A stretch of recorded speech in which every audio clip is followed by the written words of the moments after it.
Subway Surfers. If you haven't heard of it, you're either over the age of 40 or under the age of 10, and that's fine. TLDR, it's an endless runner where you run from the police. Relatable. Alright, that's enough stalling. Now let's get into the ultimate Subway Surfers Powerup tier list.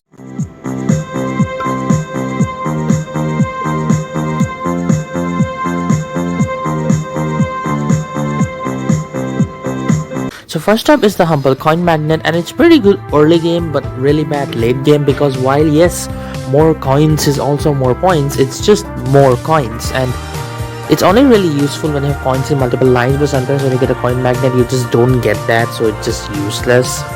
But even when it is useful and gets you more coins, once you have everything unlocked in the game that you wanted, you have everything maxed out, and because stockable power-ups aren't that hard to come by, the coin magnet really stops being valuable. So really good early game, not that useful late game, so B tier. Next up, we have the almighty hoverboard. Okay, here's my take on the hoverboard. Early game it's good, but even late game it's still extremely good as an emergency panic button. Sometimes you make a mistake, sometimes you get stuck, sometimes you make the wrong move, and as a panic button the hoverboard is very nice. You double tap, you crash, it clears everything, and then you're safe, right?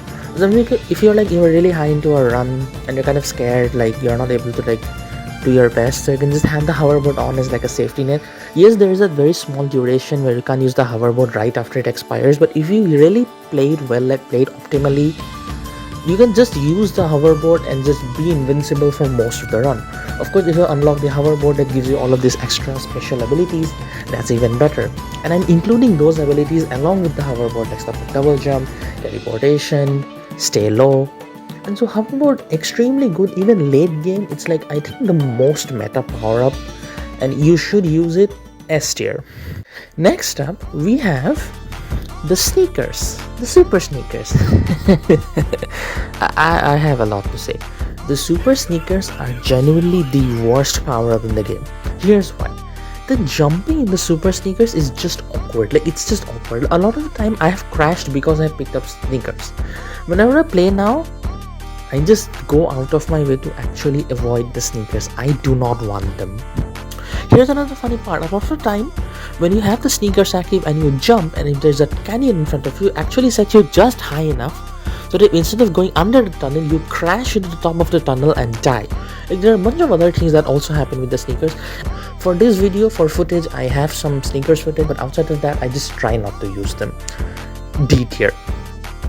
Easy D tier. Next up, we have the times to score multiplier, which doubles your current score multiplier, which is usually in the 30s, but it can be higher depending on event multipliers and score boosters.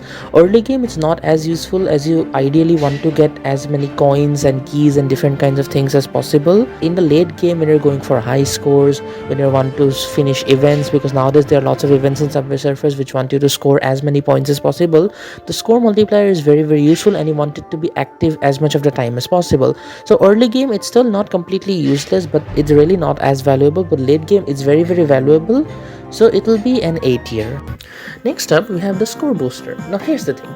The only use for the score booster is if you're going for the leaderboard, and it's okay, but really doesn't serve any purpose.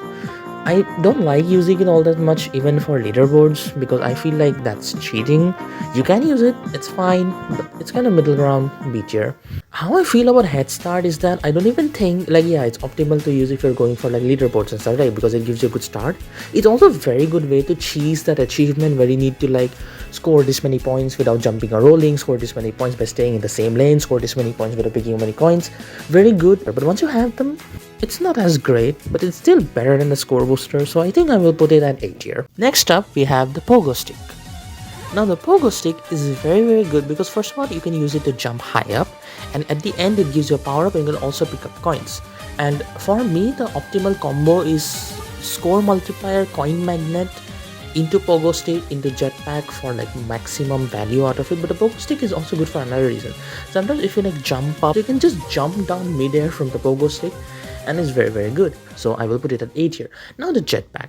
The jetpack just makes you chill for some time, but the thing is that you still have to be very active if you want to pick up the coins. You can just forego the coins, and for a while it makes you invincible and also gets you a lot of free points, especially if I also have like score boosters active. My thing with the jetpack is that once you pick up a jetpack, you cannot jump down midway from the jetpack, which I think makes it slightly worse than the pogo stick. But again, it is better than the pogo stick in general because it gives you invisibility and just free points for a while, allowing you to rest and relax, especially if you're going for those millions of points, 15, 20 minute, 30 minute, I don't know, 1 hour runs on Subway Surfers. So yeah, for that matter, it's very good. I will put it on the same level as the pogo stick, so it will be B tier. I didn't want to originally include any auxiliary power-ups, but I am including one, which is double jump, because you can get it even outside of like hoverboards and stuff, which is the Mysterizer Monday event where you get random power-ups, and one of them is the double jump. Now yes, the double jump also has like the awkward jumping mechanics problems of the super sneakers, but the good thing about it is that the higher jump is optional, and super sneakers wishes it was double jump. Well, it's not as good, it's definitely worse than most of the other power-ups, but just for not being the super sneakers, I'm gonna put it at C tier. So there you have it folks, the ultimate Subway Surfers power-up tier list as is promised. If you disagree with any of the placements, you can share your thoughts in the comments down below. I had a lot of fun making this tier list, and that will be Abel signing off.